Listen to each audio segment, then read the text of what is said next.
Started.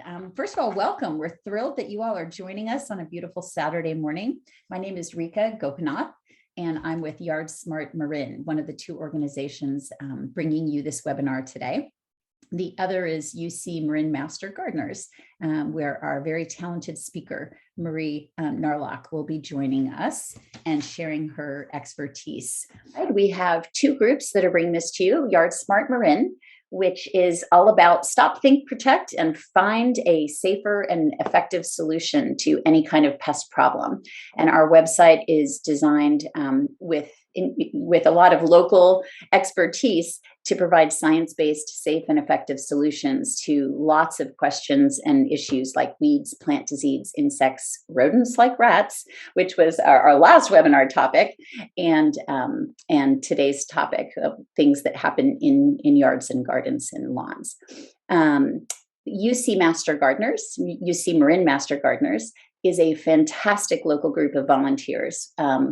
And I'll just put in a plug for being a Master Gardener volunteer. They have a great training program. And they also have a beautiful redesigned website, which is an incredible resource for anything and everything related to your Marin garden. And best of all, they have a help desk where you can contact a Marin Master Gardener to get personalized advice. And I'm happy to report that not only can you email those questions, but the phone number and help desk for in-person has reopened with limited hours. And so there are many ways that you can contact a Marin Master Gardener to get your advice. We will follow up today's webinar with all of those resources I just mentioned and links, as well as a copy of today's video. With that, let me turn to introducing our very talented speaker today, Marie Narlock. Marie has been a UC Marin Master Gardener since 2004. And she has studied landscape design through UC Berkeley Extension and completed sustainable landscaping classes at Sonoma State, where she writes articles for the Marin IJ and has co-founded the Leaflet, the UC Marin Master Gardener e-newsletter. And there will be a place for you to sign up for that newsletter at the end as well. Marie has designed demonstration gardens for the Marin County Fair and designed and managed the Marin Ventures Garden that serves developmentally disabled adults. She's also a fantastic educator, and I look forward to hearing everything you can share with us about rethinking your lawn. Let me turn it over to you, Marie. All right. Thank you, Rika. Appreciate it. And thank you to everyone who's here today. I guess we'll just jump right in and talk about ways to transform your lawn. So here we go. We're going to cover three things today. First is the reasons to replace your lawn. Second, we're going to talk about three methods to remove it. And then we're going to look at all sorts of plants and other ideas to help you decide what to put where your lawn was. Okay, so let's start with the biggie. Why replace your lawn? So of course, all of us, this is all top of mind for all of us. The first reason is to save water. Lawns use a ton of water throughout the United States and throughout California. They actually use more land and water than any single ag crop. And they even use more water than swimming pools. That has to do with evaporation and so forth. But they are truly water guzzlers. Half of Marin's water goes for gardens, mostly for lawns. Hopefully that's going to be dropping because more and more people are finding alternatives. I don't have to tell you that drought is an issue, and we know that it's going to be more frequent and more intense due to climate change. So that is definitely a concern. The year 2011 to 2015 were the driest on record since record keeping began in 1895. And you've probably seen in the press recently that most of the West is in a severe drought, and in some places it's the worst in 1,200 years.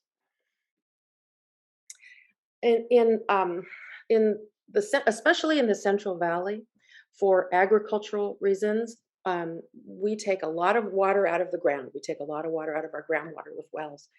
And usually we use about 40% of water for ag purposes. And during drought years, it's up to 60%.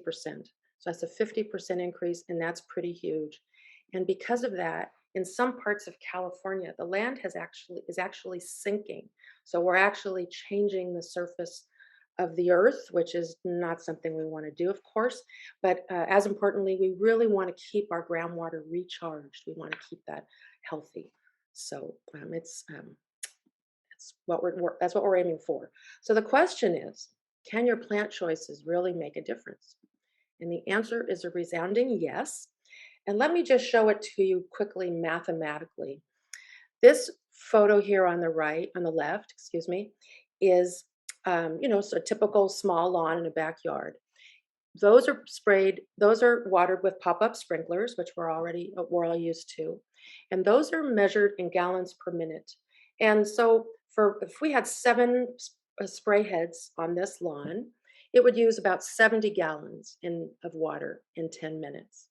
If we took that same space and we filled it, like this middle picture, with low water plants and use irrigation, drip irrigation is measured in gallons per hour. And so if we planted 50 plants where that lawn was, it would only use in 8.5 gallons of water in 10 minutes. So you can see the huge difference there. And of course, there are also no and low water gardens. So you may have also seen in the newspaper recently in the IJ that the Marin Municipal Water District is considering a ban on decorative grass, which they estimate takes about 73 acres in Marin. So these are places like roadway, medians, grass patches, shopping centers, places where, there are so many other ways we could landscape those spaces and not use water, and certainly not the way this photo is, where we're watering sidewalks as well. This is something we want to avoid. So, in addition to saving water, when we save water, we also save energy, and that's because moving water in California uses 20% of our electricity. It's a lot. A lot of that is moving from northern to southern California, but it uses a lot of electricity. And here's how that plays out.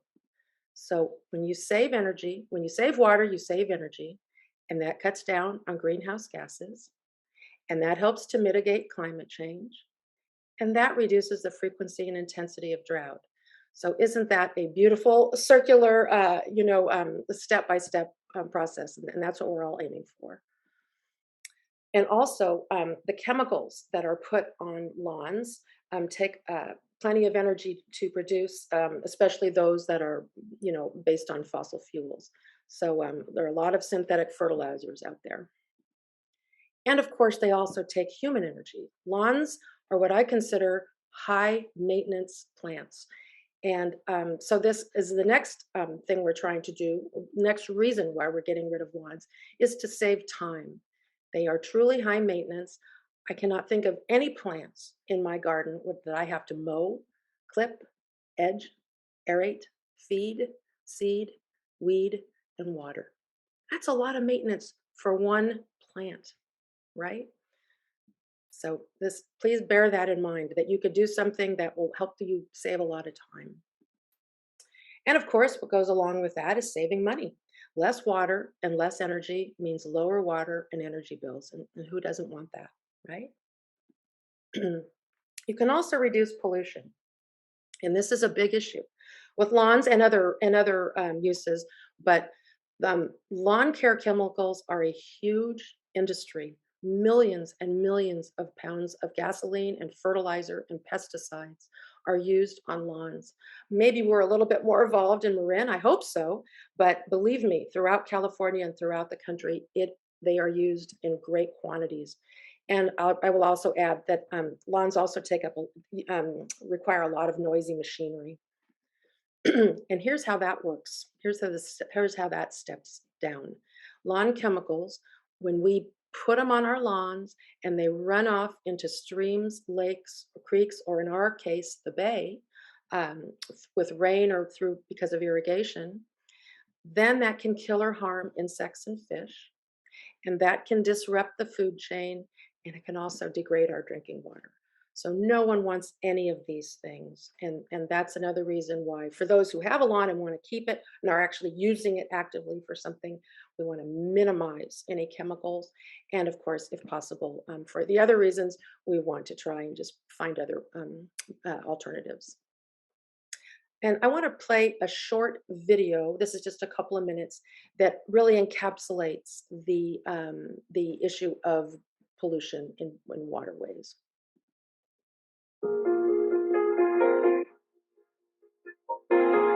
Nutrient pollution is a widespread national problem and is well documented in places like the Chesapeake Bay, the Mississippi River Basin, and Puget Sound. Nutrients like nitrogen and phosphorus are a natural part of the ecosystem. They support the growth of aquatic plants. But human activities cause an excess of nitrogen and phosphorus in the environment. Surface and groundwater becomes polluted, creating a serious problem known as nutrient pollution. Nutrient pollution can affect you and your family's health as it threatens our drinking water supplies and places where we like to swim and fish. Excess nutrients can also cause an explosion of algae growth called algal blooms. These can be foamy, scummy, or a thick mat of slime on the surface of the water or along the beach. Some algal blooms are harmful because they produce toxins that can make people sick. These blooms also hurt tourism, reduce property values, and drive up water treatment costs. The nutrients move downstream, killing fish and creating large dead zones where no aquatic life can survive. It's one of the most serious water pollution issues facing our nation. Nutrient pollution comes from farms, lawn fertilizer, pet waste, city streets, faulty septic systems, and sewage treatment plants. Limiting nutrient pollution from excess nitrogen and phosphorus will protect people's health, support the economy, and keep America's waters safe for swimming and fishing. Awareness is the first step in preventing and reducing nutrient pollution. Learn what you can do to make a difference at So that gives you a kind of a brief overview of what we're trying to avoid. It's really almost getting things in our waterway or avoiding it is really a public health issue. It's very serious. So let's keep moving on. A little bit more bad news, and then I promise we're going to get to something that's a little bit more upbeat. But I want to read to you some direct lifts from the Environmental Protection Agency about common fertilizers, herbicides, and insecticides. Some lawn chemicals threaten native plants by harming beneficial insects that safely control weeds and unwanted insects. Lawn chemicals account for the majority of wildlife poisonings reported to the EPA. Several types of cancer, immunoresponse deficiencies, neurological diseases, and birth defects have been associated with exposure to lawn chemicals. Rates of lymphoma in pets of pesticide users are significantly higher than occurrences in the pets of non-chemical users. So bottom line, if you have a lawn, please avoid chemicals. And better yet, let's give you some ideas to change it all together. Because one of the bottom lines here, one of the most important things is you can make such better use of the space. You know, lawns are often referred to as green deserts. And this side-by-side photo, I think, really illuminates that. In other words, where would you rather be, a bee or a hummingbird or a robin, or a human for that matter? But we get sort of used to that, and it really isn't so healthy for the environment. And that's one of the best reasons, I think, but also for swapping out your lawn, is to create a sense of place. This is what much of California looks like in summer, right? We're a Mediterranean climate. We know we have months of dryness, no rain. We're called the Golden State for a reason, right? This is the picture of California, right? It has nothing to do with this look. It has nothing to do with this look. It's the opposite. It's something that we borrowed from other areas on the planet where rain is much more, where it occurs regularly, and it just doesn't work in our area. So there it is. Replacing your lawn is a key step in creating a sustainable, earth-friendly garden. So the question is, how do you get started? So let's talk about 3 ways to remove a lawn. We're going to talk about digging one out, solarizing, and smothering. So first we'll talk about digging. This requires a sod cutter, which you can rent at at a rental place. They can be a little expensive, and then the main thing there is that the sod is dumped in a landfill, and it can take a long time to compost. And unfortunately, it disturbs the topsoil, which is the ground underneath our feet is an incredible is filled with life, um, and we do not want to upset it. It can also leave weed seeds and roots, which we don't also want. And this gives an idea of what is below our feet. It is, whoops, it is teeming with life. And when we take a rototiller or when we take something and we carve into it, it is like a hurricane and a tornado and an earthquake all in one for the creatures that are supporting the life above ground, let alone themselves. So please bear that in mind. So solarizing is another method of killing lawn. In this method, you mow the grass and you leave the clippings and you wet it down. You cover it with clear plastic and then edge it, with bricks or some other material. In this photo, as you can see, they backfilled with soil, which is probably a lot better than bricks, actually. Leave it on for a couple of minutes and a couple of months, and it basically kills everything in there. It kills sod, it kills weeds. I will add, it's going to kill those creatures that we just talked about. So that's not exactly what we want. So it doesn't build soil, and it's pretty ugly in the process, but that can be dealt with. If you're going to solarize an area and then you want to plant in it, there's probably a good chance you're going to have to either backfill with some good soil or really amend this soil to bring it back to life. So anyway, so that's another process. But we're going to talk about smothering your lawn. And this is referred to as sheet mulching or sheet composting. Sometimes it's even referred to as the lasagna method. As you can see from this photo, it kind of resembles, a little bite of lasagna there. It only requires easy, free, or cheap materials. It provides super healthy soil, and you can kind of berm it up and you can plant in it instantly if that's what you really want to do. And it's just a really great way to go, a really easy way to go. And what I'd like to do now is play a video. It's around 7 minutes that shows you the process of sheet composting. So let's go ahead and get that started.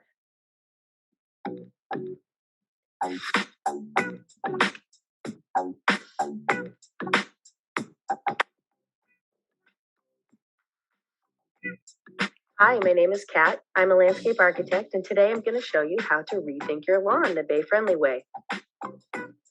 Now, here's what a conventional lawn looks like. Ornamental and underused, but now lots of folks are transforming those lawns into bay-friendly gardens. These diverse and beautiful gardens will help you use less water, are easier to maintain, require less chemical fertilizers and pesticides, save energy, and produce fewer greenhouse gases. In addition, they also build healthy soil and plants. Replacing your lawn is a great opportunity to create a bay-friendly garden. You can create a habitat for bees and butterflies, start your own vegetable garden or orchard, create an urban retreat, or a perfect space for you, your children, and your pets. The possibilities are endless, and once you develop a plan, the rest is pretty easy. Now I'm going to show you how to sheet mulch. Sheet mulching is a cheap and easy way to replace your lawn. If you don't want to do your entire lawn, you can start with just mulching a part of your yard a little bit at a time. It doesn't require the use of heavy equipment or pesticides. And once you have the materials, sheet mulching can be completed in a day, depending on the size of the area you are covering. So let me explain how sheet mulching works. Sheet mulching is a technique of laying cardboard or newspaper over an existing lawn and then topping it off with wood mulch. The layers break down naturally to feed the soil with microbes, creating a vibrant ecosystem which is going to give you healthier soil and plants. But sheet mulching is also an ideal way to suppress weeds, build your soil health, and replace lawns. The best time to sheet mulch is in the fall to take advantage of the rains, but it can be done any time of the year. There are many different ways to sheet mulch, but I'm going to show you a simple way recommended by the Bay Friendly program. First, you're going to prepare the site. If you have tall weeds, you are going to want to knock them down or mow existing vegetation so that it lies flat. Then remove only woody or bulky plant materials. If you plan to retrofit your sprinkler heads for drip irrigation, be sure to flag the sprinkler heads now so that you can find them again when you're done. I'll show you all about sprinkler head retrofitting in part 2. Now, some plants are going to need to be removed before sheet mulching, such as invasive plants that spread by rhizomes, bulbs, or that resprout from extensive root systems. Some examples include blackberries, oxalis, horsetails, kikuyu, and Bermuda grass. When removing these invasive plants from around plants that you will be keeping, be careful that you don't damage the roots of the plants that you are keeping. Next, we're going to soak the area with water to start the natural process of decomposition. To avoid runoff and keep mulch from spilling over onto sidewalks or driveways, you can use a flat edge shovel to cut the lawn away 8 to 12 inches from the edge of the concrete.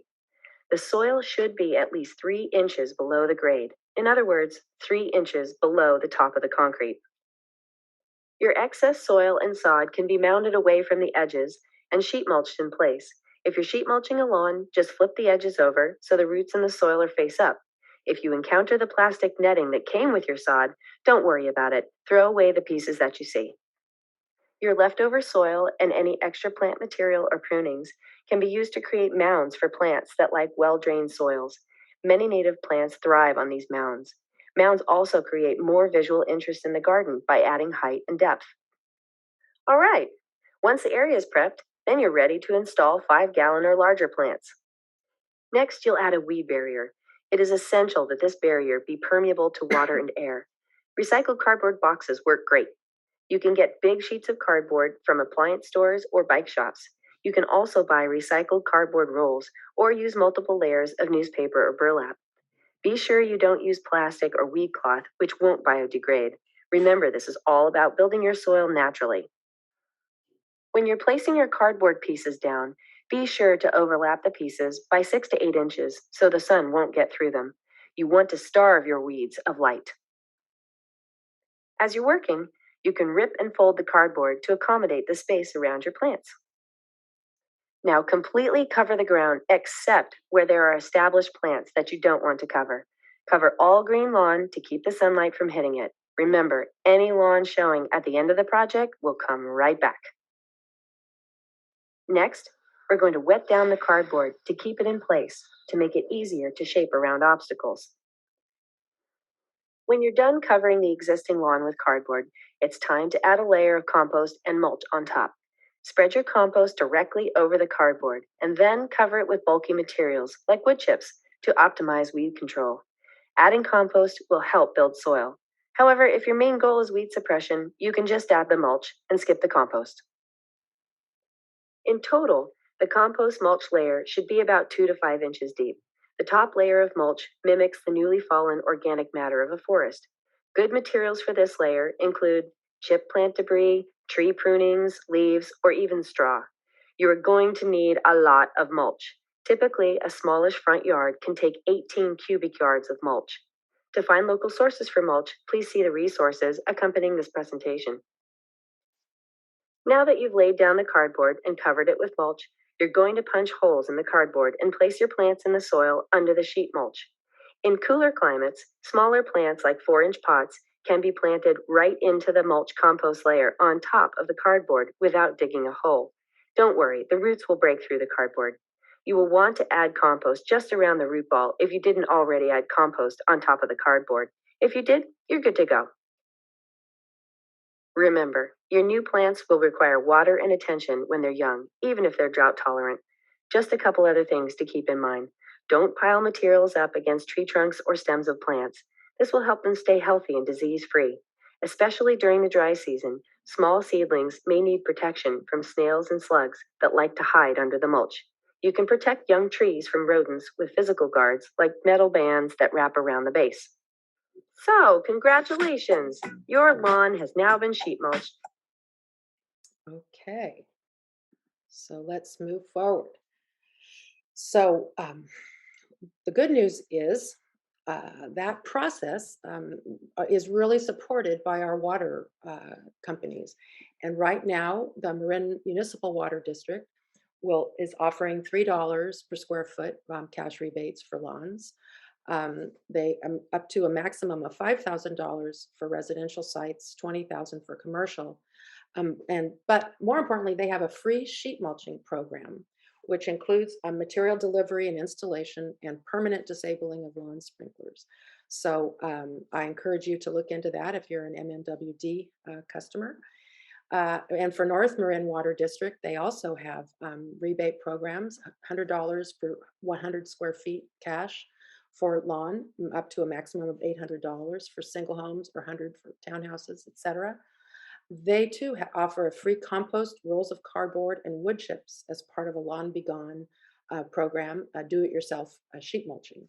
So as you can see, our county is definitely encouraging us to take the leap. So you've smothered your lawn. It's all gone. There it is. You've sheet composted. Maybe it's for free, or maybe your local water company helped you do it. Question is, then what? Well, the good news is it does not have to look like this. But it could quickly go from this to this. And this is my garden. This photo on the left is shortly after we moved into our house. And we made a lot of changes in the garden, but and not all sheet composted, but some of it was. And as you can see, even this lawn, you can see I'm letting it dry out there. I'm letting it go. But just think about how much more inviting that is to wildlife, and it's just a more interesting garden. Or here's another one. It could go from this to this, right? And again, it's just a healthier landscaping. It's more earth friendly. So how do you decide what you're going to put where your lawn was? Many of us are creatures of habit. I put myself in that category. We had a green expanse. We think, oh, well, I have to have another just plain green expanse. Maybe that's not what you need. I can't stress enough that it's important to start with your objectives first, right? All of these questions, right? Do you want to walk on it, or do you need to walk on it? Do you want to sit in that area? Do your kids want to play there? Do you need a new entry or a path? Do you want color, or do you just need a green palette? Maybe you need storage. Maybe what you really need is some kind of a shed, if it's in your backyard. Do you need to block or enhance the view? I mean, the list goes on, but I cannot stress this enough. Similarly, it really pays to take a very quick site analysis. And that's a fancy way for just saying, what are you starting with? Do you have sun or shade? Chances are, if there was a lawn there, it was mostly sun, because most turf grasses don't work really great in shade. What is your microclimate? Does it get windy? What's your soil like? How about access to water? Maintenance requirements, again, your greater surroundings. What else? I just want to stress, it is so important to stop and to think, how do I want to use that space, and what am I starting with? So that's just a word to the wise. So let's assume you want to walk on it. One thing I really want to be emphatic about is that fake grass is not the answer, and there's two reasons for that. The first is that it's unhealthy for the environment. It removes space for living plants, which we desperately need living plants because they absorb carbon and so forth. It provides zero wildlife habitat value. It kills life in the soil and leaves pieces of plastic in the soil for many years. I've read articles that it can be literally decades, 100 years, that plastic can live in soil. So we certainly don't want that. It may be impervious, so preventing leaves and other debris from infiltrating. And there again, that's going to detract from our groundwater recharging. And we desperately need that. We need to keep that groundwater healthy. It does not sequester carbon, as I was mentioning earlier. It's expensive and energy intensive to produce it. It requires a leaf blower, which is a loud, unnecessary device. And at least I don't care for leaf blowers, but and a lot of times you have to have one to get all the nitty gritty out of a fake lawn. It is not weed free. I don't know if any of you have ever seen the unpleasant sight of a fake lawn with weeds growing out of it. Not good. And of course, it ends up in a landfill where it is not biodegradable. So, for all these reasons, fake lawns really are not a good choice for the environment. Turns out they're also unhealthy for humans, many fake lawns. They can harbor harmful bacteria from pet waste and other pollutants that fall on them, right? They can't break down because it's a fake, it's not an organic substance. They can get incredibly hot, causing injuries. I remember that when my children played soccer when they were young. I saw kids get knees and everything scraped up, and it was so hot and didn't smell good on that surface. Um, there's also off-gassing that can add to air pollution. And for some people, it has created respiratory problems for people and as well as pets. And then I know that some lawns are made out of recycled rubber tires, but unfortunately, which sounds cool that we're recycling material, but those can contain heavy metals, and some of these chemicals have been linked to cancer. So that's not a good thing.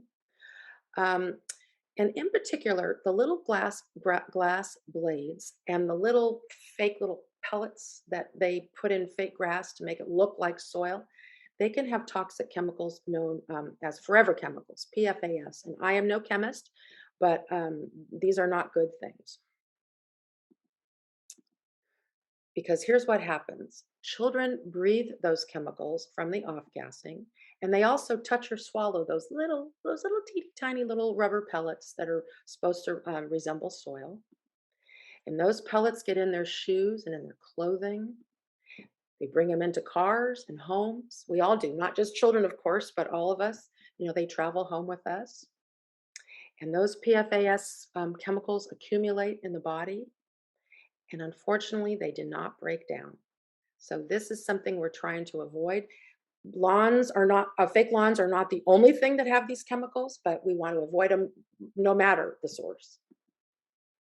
And for that reason, one of the reasons, the Children's Environmental Health Center of the Icahn School of Medicine at Mount Sinai has urged a moratorium on the installation of new fields with artificial turf. So that's a pretty big warning. So how about something real instead? So now we're just going to look at some horticultural eye candy here. And I encourage you, there's no reason to take any notes or anything like that. We have resources afterwards where you can access all the plants we're going to look at and so forth and get as much information as you like. So one thing to bear in mind is that a lawn doesn't need to be manicured to be attractive. Here's one example of a low water grass. It only grows about 4 to 6 inches tall. You can just mow it maybe once a year. It's native to the Southwest. This is called Carex texensis or Caitlin's sedge. By the way, I want to give you one little tip. You'll see that I always have the botanical name of all the little plants we're going to talk about. And it's not because I love speaking Latin or anything like that. It's that I strongly encourage you if you go to order a plant through a nursery, that you use the botanical name. And that's because every plant on earth just has one botanical name, one scientific name, but many plants have multiple common names, like Caitlin's sedge. And so it's easy to run into trouble. So I'm just throwing that out there for you. Here's another very durable ground cover called Diamondia margaretae, or silver carpet. And it truly looks like a silver carpet. It's a very dense gray mat, tolerates drought, cold, salt spray, poor soil, everything. It has very deep rooted, and it gets these pretty little yellow flowers. It works great between stepping stones. It's just a really durable ground cover. You can see some of this at the Falkirk Cultural Center, where master gardeners have some beautiful gardens there. I encourage you to visit and have a look, because it's a very durable ground cover, and it's great at snuffing out weeds. Here's one that really looks like a lawn, conventional turf, and it is used on some sports fields and golf courses. It's not quite as soft as regular lawn, but it does use a lot less water. It's going to go a little dormant in the fall until the temperatures rise in the spring. We're going to look at another grass where you'll get to see what that looks like. Carex flacca, or the blue sedge, is, I love this color. It's quite lovely. Again, this is a bunch grass. You know, these grow up in little bunchy things. It does spread a little bit, but it's not invasive at all. It stays under a foot tall. You could mow it just, a couple of times a year. It has moderate drought resistance once it's established, especially if it's in cooler areas. But if you have a situation where you need a little bit of a different color, it's kind of a nice choice. Festuca rubra, or the red fescue, is used more and more. I see this around quite a bit. It's good for cooler areas. If it's grown in a hot area, it's going to need some shade, and especially in the afternoon. I would put this in a little bit in the moderate water category, but it can look nice and lush, and lovely, kind of flopping around. This could be a situation where, like, you could put a couple of boulders in there and maybe plant a bunch of bulbs, and have yourself sort of a meadow look, right? Throughout the year. But at any rate, it's a nice soft look. Then here, this is really interesting. Trifolium repens, or white clover. This is what we've been for decades been trying to keep out of our lawns. It's been a great lawn replacement for many people. It only grows about 4 to 6 inches tall. It flowers like crazy and attracts bees. And but you can mow it if you don't want the bees, or the flowers or the bees. It stays green year round. It's drought tolerant. And one of the things that is a big selling point is that there are no pet urine stains left on white clover. And this is usually planted just by throwing, by seeding.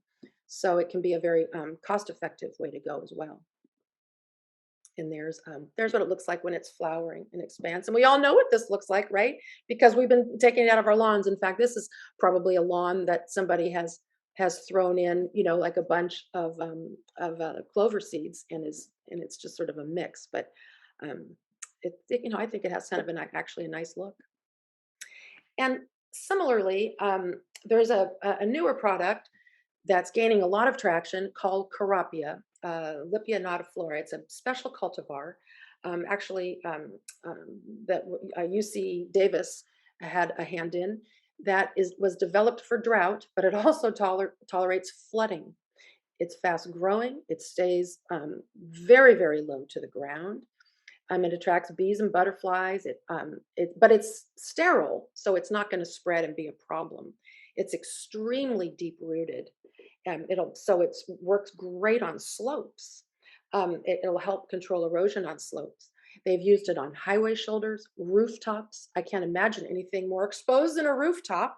It doesn't have any shade at all. In public utility areas and commercial areas, it's just an extremely durable plant.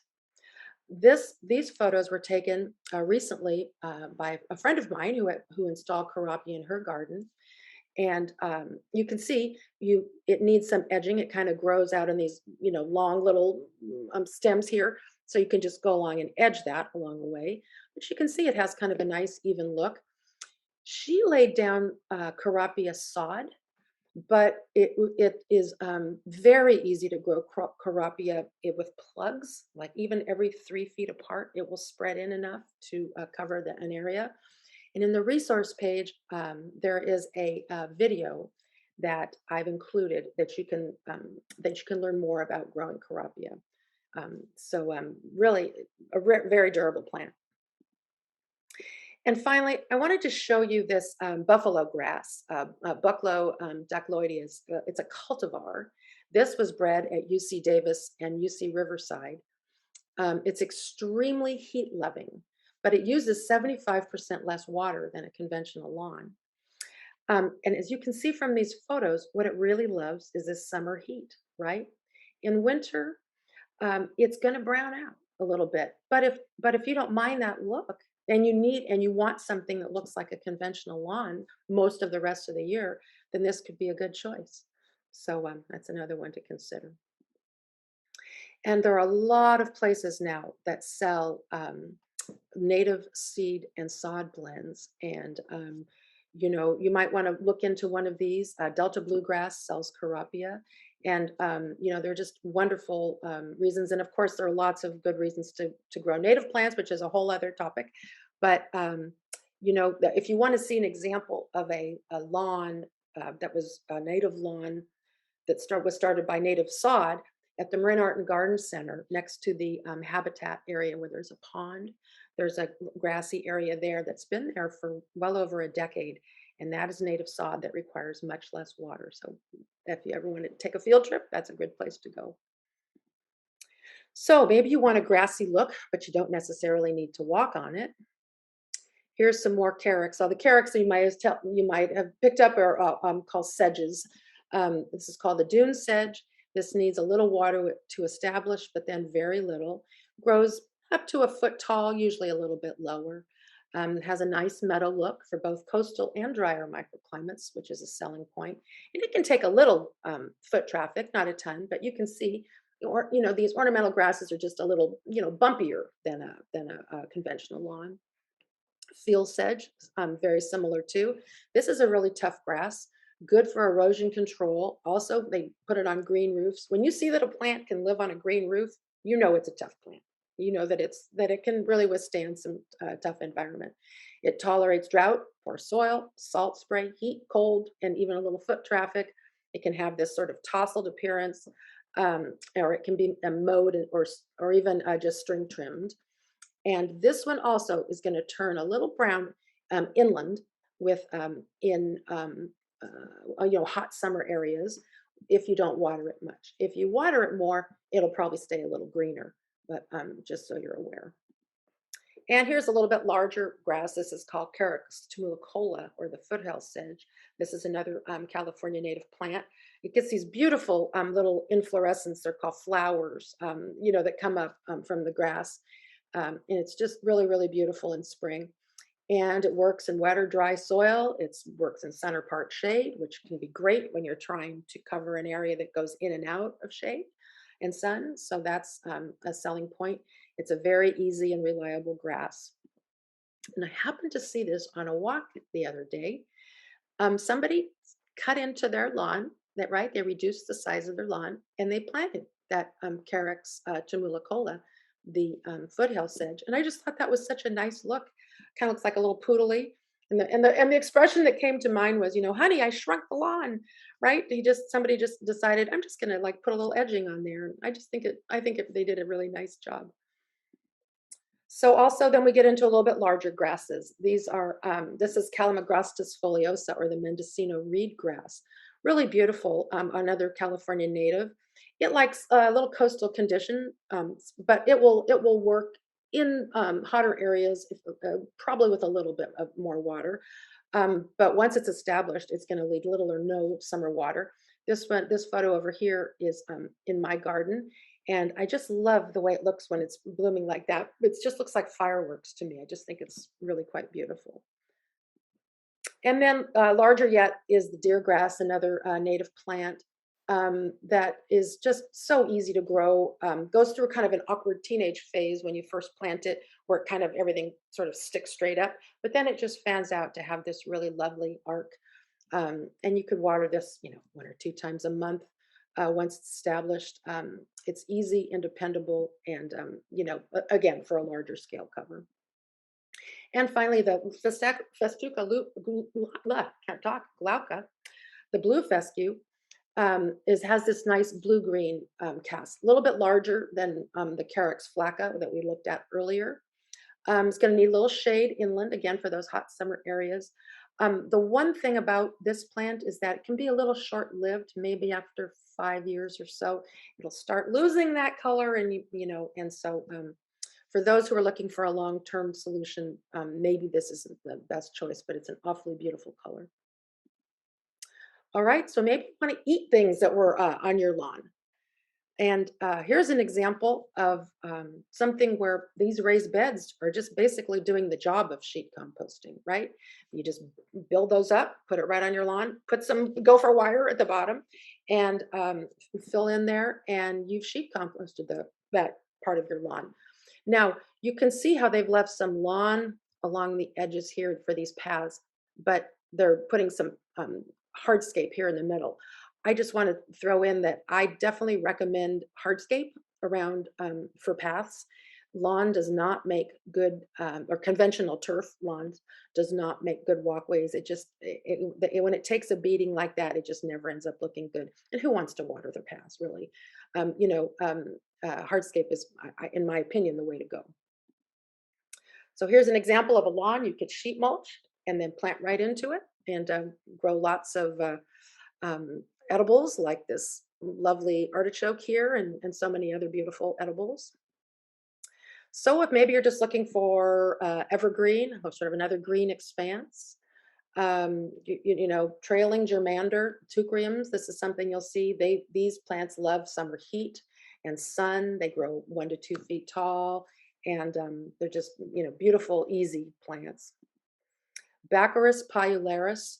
This is Pigeon Point is a California native plant. As you can see, it's just a big expansive green. It is among the most important wildlife plants in California. They've counted hundreds, literally 200 insects on this plant. It's not showy, or it doesn't have like big flowers or anything like that, but it is a very important plant throughout California, and very durable. And if you just have something, you just want a green expanse, this could be a really great choice. And the manzanitas. Also, so many gorgeous manzanitas in California, everything from a couple of inches tall to, trees. And I encourage you to consider those, they're especially important for our native bees. They're the first things that the bees come out and sort of forage on in late winter and early spring. So really, really gorgeous plants. And also the beach strawberry, a very tight growing ground cover. It spreads by runners for a carpet-like appearance, but it's not an invasive plant. This will also need some afternoon shade and some water in hot inland areas. And the birds love those, the berries. And so it's really nice. If you love color, the sky's the limit. You can go for hot colors and cool colors, succulents. This was a neighbor of mine. They redid, you can easily see how this could have been a lawn, and they just started putting in all these succulents, and it's really nice. It's interesting, it's textural, has all these colors. The sky is the limit, truly, with succulents. They're just, it's just so exciting to see how popular they've become, because they use a fraction of the water of many plants, but certainly lawns. There's lots of herbaceous ground covers like creeping thyme. You'll see all the time at nurseries verbena, lantana, coreopsis. These are heat and sun loving plants. Couldn't be any easier to grow. And again, just a quick plug again for California natives. They're very important for the environment. Here's a little smattering of some of our natives that grow right here in our area that are just so beautiful when in bloom. And maybe you want to just create a little habitat. Maybe you want to take out your lawn and put in some lovely plants that attract birds and bees and hummingbirds and butterflies. There's nothing nicer than sitting in a garden and having all that wildlife around you. And you're not going to get that if you're sitting on a lawn. Maybe you need a permeable path. Again, you could see this being a lawn beforehand, carving a path through it. Notice how this is permeable, meaning water can go through it. And again, all about recharging that groundwater. We want to keep our water on site. The expression is we want to slow it. What is it? Slow it and sink it, so that it goes down to recharge our groundwater. Or maybe a new entry.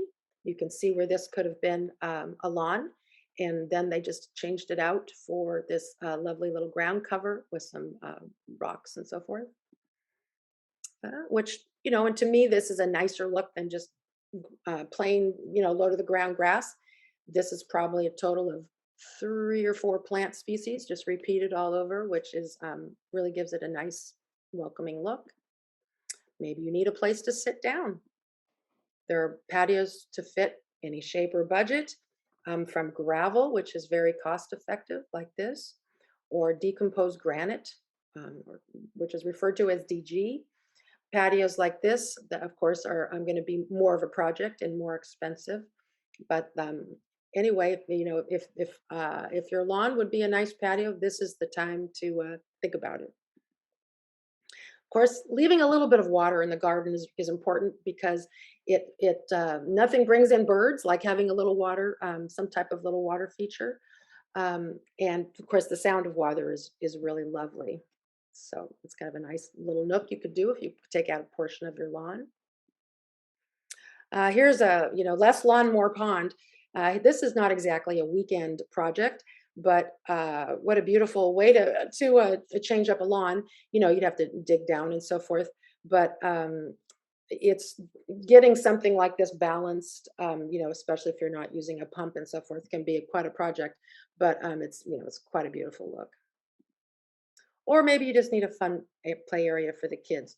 I'm not sure about you all, but when my kids were little, they played much more on the patio, rolling around on their little machines or little bikes and stuff, and playing in a sandbox and so forth, even more than in the lawn.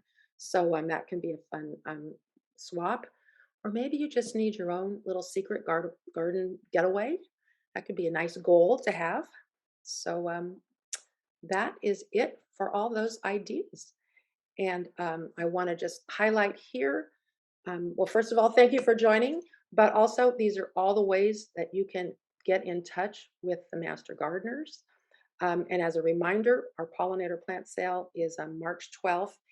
And for anybody who's interested, if you hold up your phone and just, tap on, like you're going to take a photo, and just hold it up to this crazy looking QR code here, something will open, and it'll make it very easy to subscribe to the Marin Master Gardener newsletter, which comes out just quarterly with the seasons, for free. So we'd love for you to join that. So that's it for me, I think. That is fantastic, Marie. We have lots of questions that came in as we were going, which is wonderful. And we certainly would welcome you to add your questions into the chat function now. Marie mentioned the UC Marin Master Gardeners pollinator plant sale. Now you see why it's so relevant. So that's definitely worth checking out this time next week on Saturday the 12th. I'd also like, before we turn to questions, I'd like to just ask everyone to consider taking one moment while we're doing questions to fill out a quick evaluation survey that will benefit both of our nonprofit organizations. In bringing resources to you like this, it really helps to have some metrics, as I'm sure you can understand. So your 1 minute to fill out the survey would be greatly appreciated. Tracy will put that in the chat function now. And then let me turn us to some questions. Marie, that was fantastic. And I actually have 2 sections of our yard, backyard and front yard right now, sheet mulched and waiting for decisions about what to do next, that we did through the Marin Municipal Water District program. And yeah, and let me start there, because we did have a couple questions about the mulching. And I may need to come back and answer this as we're going, if you don't know, Marie, but Margaret asked if MMWD delivers mulch and cardboard. I strongly recommend for anybody who wants to look into what their water company offers, whether it's MMWD or NMWD, to call them directly or look on the website, because things can change, and I don't want to say anything Yeah. that's not accurate for today, right now, this minute. And of This. course, this is going to be on a video on the Master Gardeners YouTube channel. So by that time, things might have changed as well. Yeah. And I would also recommend contacting MMWD because there is, a little bit of, I'm not sure if they're still offering any rebates, but it's certainly worth checking. Another You're question. right about that, Rika. Because a couple of weeks ago when I looked, they were saying no more applications. And then as of a couple of days ago, they were taking applications. Yeah. So I think you're right. It changes. Yeah. Yeah, it definitely does. And little inside baseball, but when they came to evaluate our yard for the rebate, I asked the question. This was just last week as well, and they were trying to figure out how much funding they still had left. And so I do think if you're looking at taking out your lawn and you're in the Marin Water District area, it's absolutely worth a call, because I think they are going to kind of soft launch it and not really promote it, but do what they can to help everyone make the decision to take out their lawn for all the reasons Marie covered. We do have a question about sheet mulching, and how important is it to remove labels from the cardboard before using it? Oh, good question. Um, Anything that's shiny, like tape, or the shiny stuff that comes on boxes, either shouldn't be used if it's that shiny stuff, or I guess the question is, if it's a shiny thing, take it off if you're able to. Yeah. And I do want to put in a little plug for of course it depends on the size that you're sheet mulching, but there's nothing like ordering the big rolls that you can just roll it out. I've done it both ways, where I've gone and saved up all my boxes and thick newspapers and so forth, and I've just ordered a roll, and did make it quite a bit easier. Adds a little expense, but sometimes it's worth it. Yep. As someone who took off a lot of tape on boxes, I would agree. And Yeah. the good news is the rolls that most vendors sell are recycled material as well. It's also, what else can be a pain, is taking those staples out of the boxes. Yeah. I remember doing that. Yeah. Yeah. Yeah. Okay. And and here's a question. Are there recommendations for a landscape designer or design program? Uh, as in names of landscape designers. Yes. I tricky business, right? To Yeah. recommend some.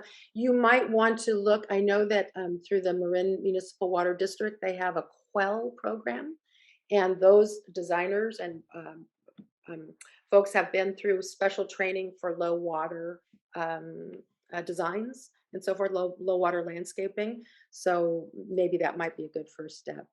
Yep. And I can also add that the one of the videos that we watched referenced Bay Area Friendly Garden, and that program has been rebranded into Rescape,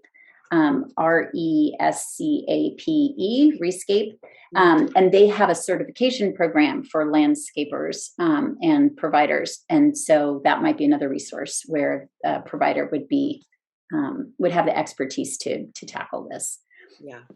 Okay, so let's turn our questions to alternatives for grass. We had a group of questions about that. Jane asked, we are interested in a ground cover that's suitable for kids and adults to walk, run, and play on. Mm-hmm. What recommendations do you have, Marie? Well, those first ones that we looked at, and again, in the resource list, I have a link to something where you can see those and a few other walkable, alternatives.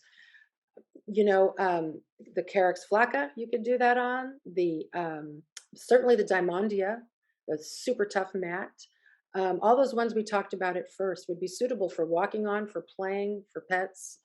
So those would all be good choices. A lot of it, depend, for instance, if you live in a cool area place, Festuca rubra might be the red fescue might be an option. If you live in a hot summer place, that one's going to take a little bit more water. I encourage you to go back and look at the options and really get to know them at a little bit of a deeper level. Yeah, I know. I'm for one very glad this is going to be available in a recording. Mhm. Before I go on, let me just loop back quickly to the mulching because Jim had a question about sheet mulching and how to do it on a slope, how to keep the cardboard from sliding. Oh, thank you. That is a great question. I'm glad you brought it up. It's not really great on a steep slope. If you have just a very gentle slope, it's okay. But if you have a pretty steep slope, that's it's challenging. I mean, you can pin the cardboard on, but keeping that material on there, good luck, right? It's gonna want to slide. So you might, depending on the steepness of your slope, you might want to consider other alternatives like the solarizing or something like that, or just taking it off a little at a time. You could try and sheet mulching a little bit at a time, but still it's the problem is that it's just gravity, right? Things just want to slide. So I'm sorry to say that it can be challenging on a slope. Yep. Okay. Let's see. And we have our very first question that came in from Molly about controlling weeds. How do we control oxalis? We put in an organic lawn 20 years ago, and now it is all organic weeds, and they flourish with no water. Yeah, oxalis is a tough one. Yeah, I mean, there are some weeds. I know somebody who has sheet mulched ivy out of their yard. Took multiple years, and she didn't want to use a pesticide, which was great. But so oxalis is a tough one. Just like in that video, how they said, try and take out as much as you can before you sheet compost. If you do that and you cut it down as low as you can, and then you water it and you try and snuff it out, starve it of all light, you're going to make some dent, but you're probably going to be dealing with it for a number of for some time. Just like Bermuda grass is the same thing. Bermuda grass is tough because it spreads both by rhizomes underneath and by flowers, right? Seeds out there. So you try and solve the one and you got the other, right? I mean, it's a beast. It's a tough one. So I wish I had an easier answer. Okay. Um, okay. Going back to alternatives, and I think you answered this in the presentation, but does curabia? I'm sorry. How do you pronounce Carapia. it? Carapia. Carapia. Does it stay green in winter? I think I just saw my friends who, again, it's just about a year old now. It got a little bit brown, but I think once it gets established, I think it will stay green for most of the year. Yes. Okay. And I have two really good resources in the resource list that you can dig into Carapia a little bit more, learn a little bit more about it. Okay, great. We had several questions about clover. One from Cinda was, how much water would a clover lawn take?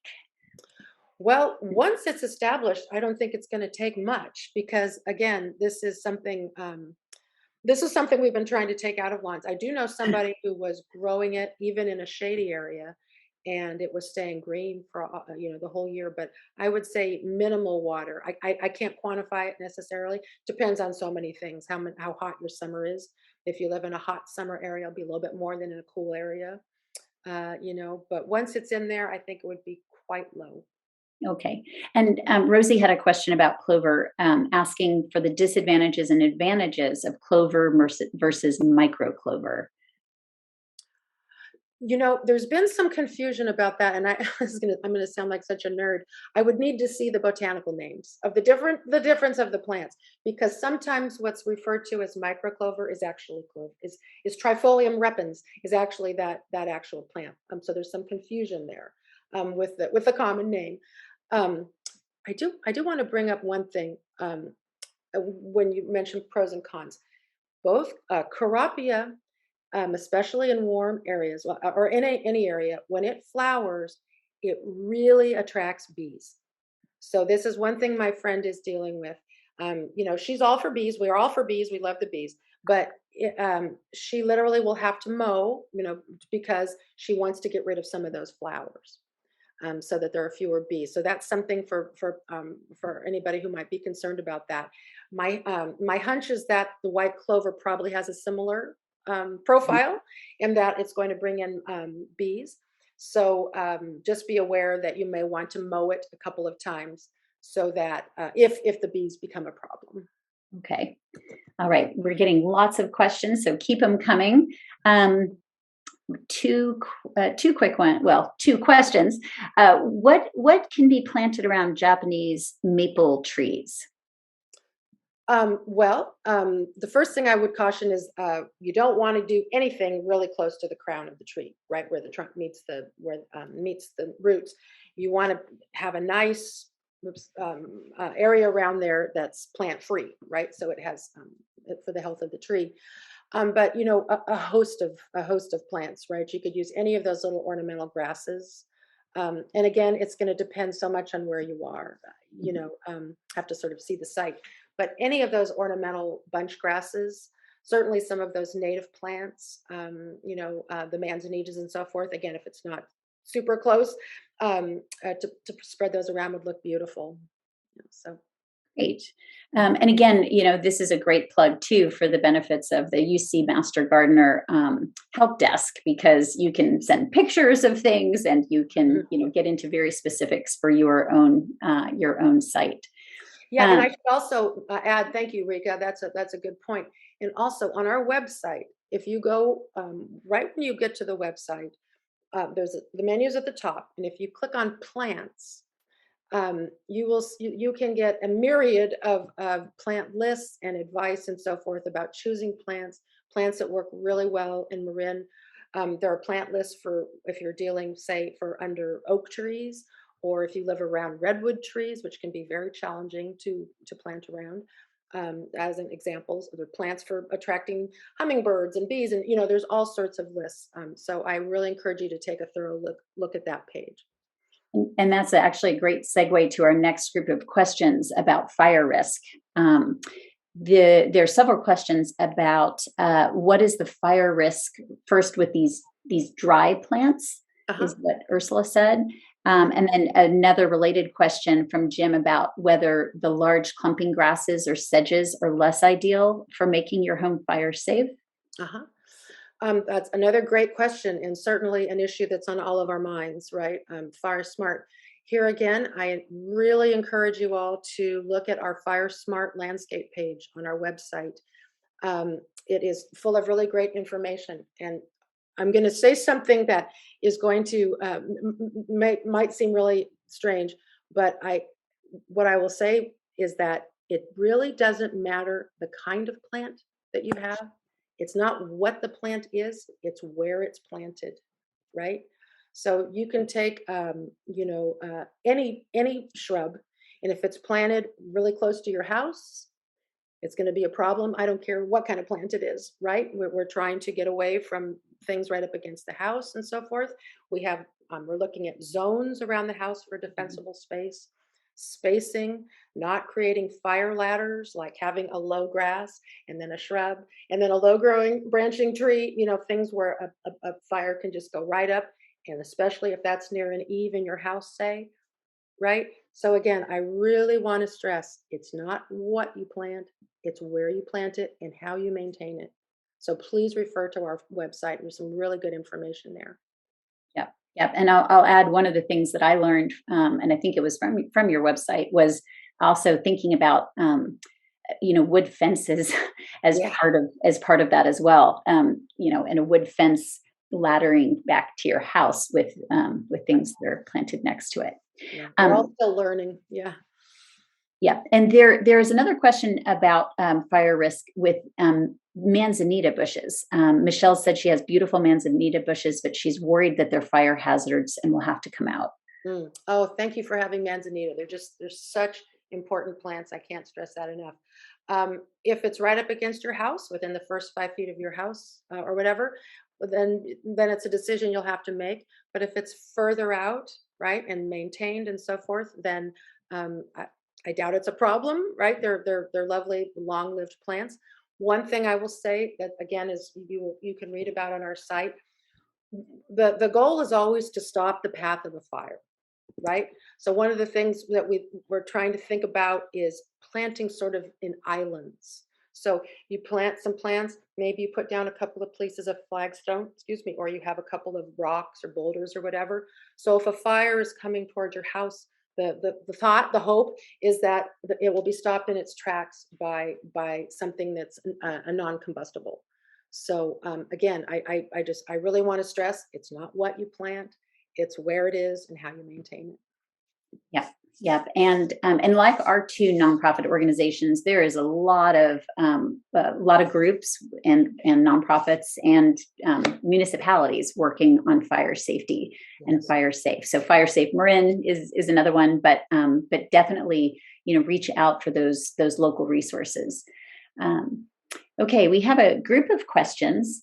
Um, we have a group of questions about how plants can benefit insects and native animals. So Cinda asks, do the carex plants provide environmental services to beneficial insects and native animals? Do succulents provide as many benefits as native plants would? Uh-huh. Those are great questions. Um, some of the little native grasses and other grasses are going to create little places for all the good bugs and insects and our flying friends to hide and to scurry around and so forth. So that's all good. One of the reasons why native plants are so valuable is about biodiversity, and this is actually we tend to think of biodiversity as, hey, the more plants I put in, the better, right? But it's really plants that are in our biosphere, right, in our little plant community, and that's because many of those insects co-evolved with those plants. And it's amazing that there are insects that have relationships with these plants that or they're the only ones they'll use. They really favor the natives. I'll give you one quick example of something in my own garden.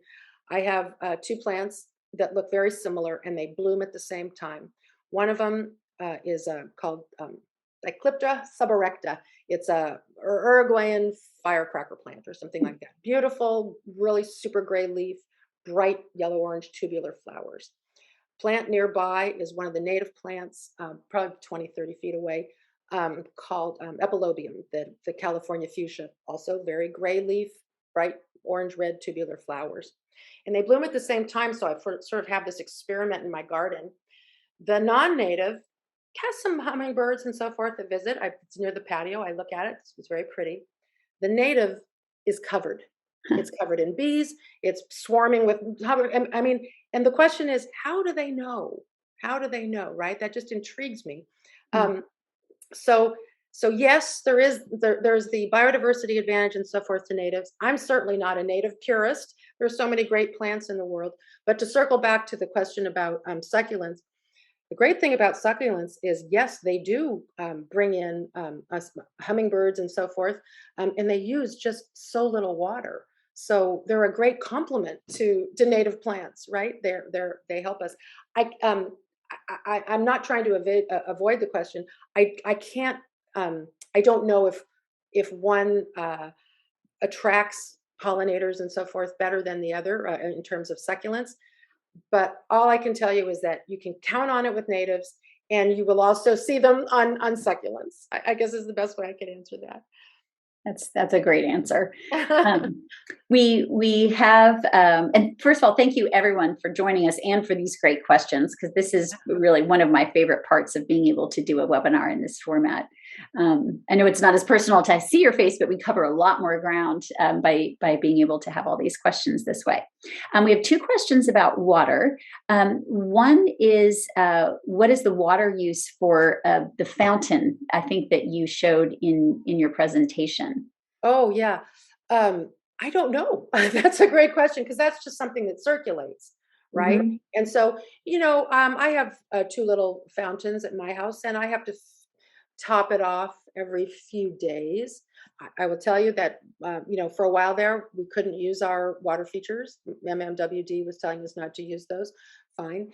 But I don't think it's an excessive amount. I mean, if you had a massive fountain, I guess, I guess you would. But no, it's not too much. And the sound is wonderful. It's really wonderful to have a little bit of water running from a fountain, and you really will notice the birds. Yeah. And I think one of the things I realized when I found my first fountain is I didn't realize it's just recycled Yeah, water going through. So the replacement is really just more about evaporation. It's exactly. not that you're using fresh water to run it through and it leaves. It's one set of water. Yes, thank you. That well put. Exactly. And some people will hook up a little drip emitter in their fountain so that it fills for them. You know what I'm saying? So Yeah. you're right. So what Rika said is true. It's what's the only water that's lost is because of evaporation. And so if you just hook up a little drip emitter from your drip system and stick it in there, sometimes it helps just replenish it. Sometimes that's enough if it's a small thing. So it's not a lot.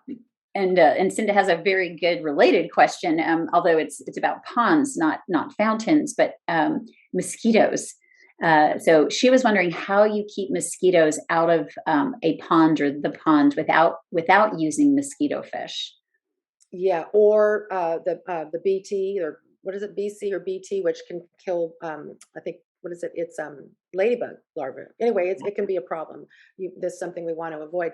I'm not an expert on ponds, so I'm not going to be able to, or water plants, so I'm not going to be able to give you a detailed answer.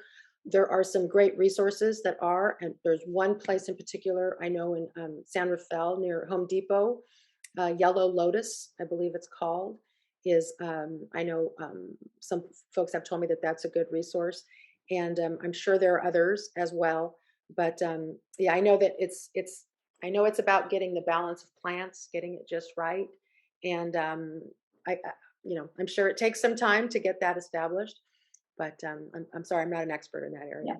And I will, it's a great question. And while I'm not an expert either, I'll give a shout out for a fantastic partner to Yard Smart on a different issue, which is the Marin Sonoma Mosquito and Vector Control District. Um, I know there's some controversy sometimes about public policy decisions they make in large bodies of municipal water, but they do have a variety of resources and expertise really aimed at residential homeowners and renters and whatnot, of people who have what are sometimes the biggest sources of mosquitoes in yards and ponds and all sorts of things. So I would say that's a good place to think. And of course, on Tracy reminded me, of course, that on our Yard Smart Marin website we do have a section on mosquitoes, so you can check there for some pesticide-free alternatives. Great.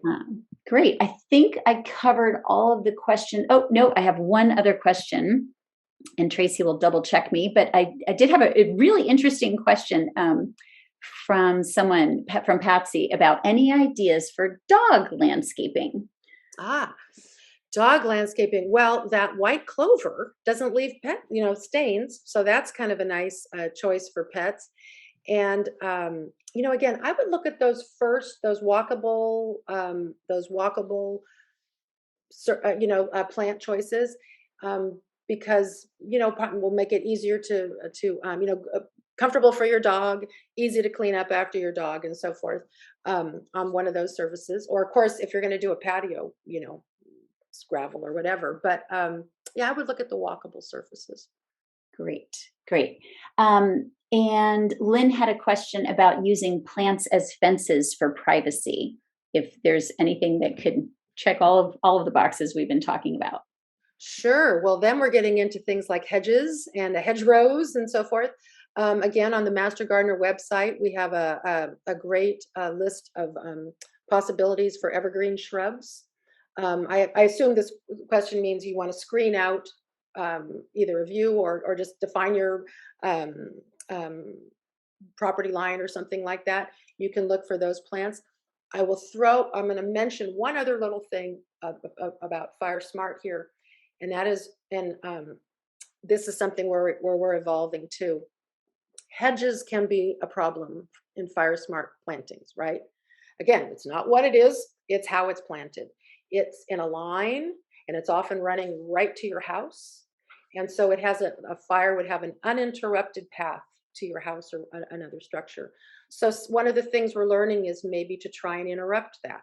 Just like I was talking about how we would have stones or, flagstone or something down to try and interrupt a path of a fire. We could try and do that with hedges too. Gets a little bit more complicated because sometimes what we're trying to do is screen something out like a solid wall.